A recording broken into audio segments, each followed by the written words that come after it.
It is Monday morning after Easter. I hope you had a blessed Easter day with your family and enjoyed the day at church and all that. I did. Went to my Sunday school and church and sang in the choir, and then went out to eat at Golden Panda with my friend Jane Hester. Then I came home, changed clothes. I normally would not go out to get anything, but what happened was I came home to two sinks full of dirty water from, I guess, from the disposal. I don't know. But, oh, I was so glad I did not have company and there was no one but me to tend to it. I emptied I went to the dollar store and I got a little bucket and another dishpan and some paper towel and disinfectant and stuff like that. And then I came home and tried to deal with that. I did not call anybody on Easter Sunday to fix anything. But this morning I got up and started on the GPS. You can just put, plumbing near me, and it will show you. I think there were 12 that it showed, but some of them were 20 miles from away. But anyway, that didn't matter. I started calling, and I would call one, and they would say, "We don't have any appointments till next week." And then I would call another, and they would start getting all my information. And I said, can you first tell me if I can get an appointment, and then I'll give you the information? Name, address, phone number, all that stuff. Anyway, while I was talking to one, another one would call me back that I had given up on, And I finally found one after an hour on the phone that was in Collierville. And the lady said, "We will send somebody today. We cannot tell you yet what time of day, but we will send somebody today." So I was so grateful. But what I would want to say is, during that frustrating hour, can you believe that I didn't say, "Lord, help me with this"? Last night, before I went to sleep, I said, "Lord, I hope you'll help me tomorrow to find a plumber." I had the septic tanks drained, but this was after that. So, but after about 30, 40 minutes, it dawned on me that I had not asked the Lord for help. I'd just been doing, down the road as far as trying to get an appointment. And I shut the phone down, asked the Lord for help, turned the phone back on, and one popped up that I called that is coming today.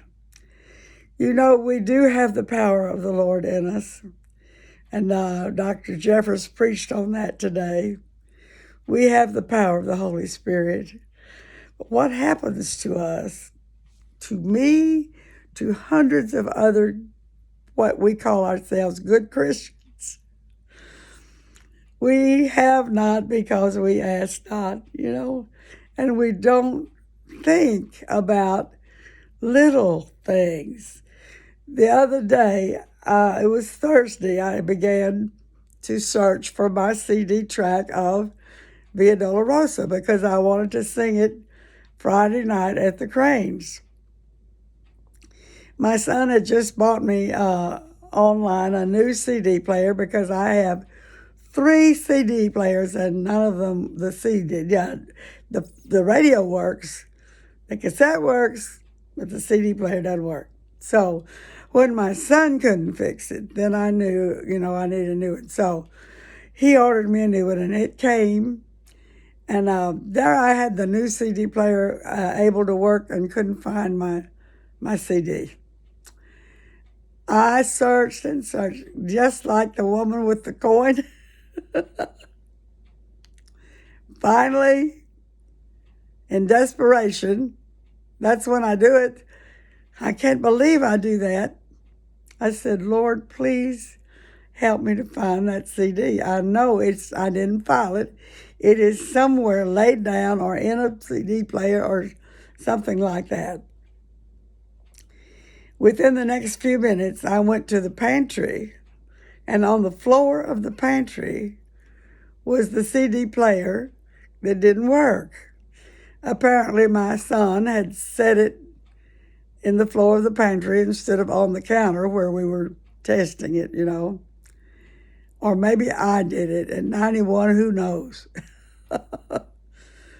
But the minute I saw that CD player, I opened the door to the CD part, and there was my Via Dolorosa.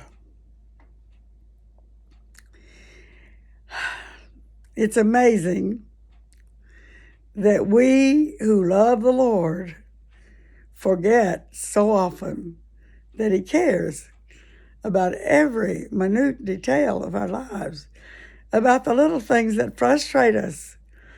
I told Lauren the other day, I said, I don't know how long I'm going to be able to do this. That when a house is older, which mine is, the plumbing wears out, like my, what do you call that thing? Not my brain. Whatever it is that controls your blood sugar wears out. And it's just hard that it seems like it's like having an old jalopy, being my age and having an old house too. When you got an old jalopy, you get the brakes fixed and then the fuel pump breaks.